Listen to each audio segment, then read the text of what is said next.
Okay, we're gonna do a quick little lake trout 101 here. So you can see when it comes to location, you know, main lake, obvious structure is always good. This is just a little bit of a bluffy wall you can sort of see behind us, and we're in 80 feet of water right here, so it's a sharp ledge.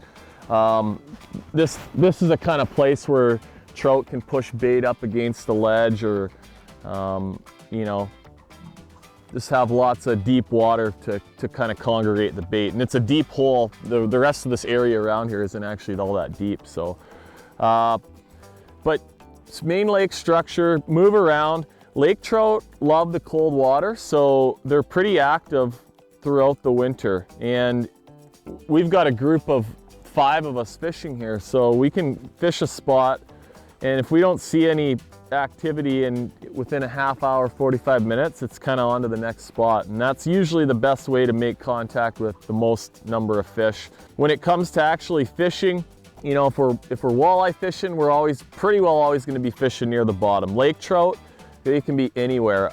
Some of the best days I've ever had, when they're really biting good and they're active, we'll catch a lot of them right under the ice. And if it's cold out and you're in a shack, you can actually almost sight fish and watch your bait and watch the fish come and bite them. But generally, I like to move it around in the water column. I'll spend, you know, 4 or 5 minutes fishing a certain depth, and then I'll reel up maybe 10 feet, fish another section for a few minutes. And you know, when you have a group like this, often you'll be able to kind of figure out what the hot depth is that day, but you never know. You just kind of keep moving it around. The water's really clear, so these things can see your baits, especially if you're using a big plastic or a tube spoon.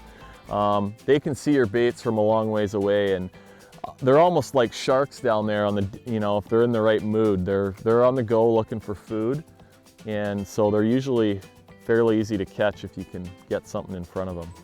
Obviously, a flasher or some sort of sonar is important as well for fishing for these things, just because you want to see what's going on throughout the water column. You could be jigging at 30 feet and then a big mark comes on at 50. You want to be able to see that the fish is passing by there and start dropping down to it. And then also, sometimes it takes different jigging cadences to trigger the fish to bite as well. So if I'm watching my screen and a trout's approaching my bait, I'll usually just try to keep it away from them a little bit, just like this, not super fast.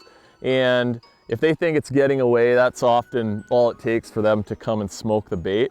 And then other times, you know, you might get denied and you got to start moving the bait around. Sometimes they like it falling and they'll chase it down and bite it. And then other times you got to, you know, really try and get it away from them.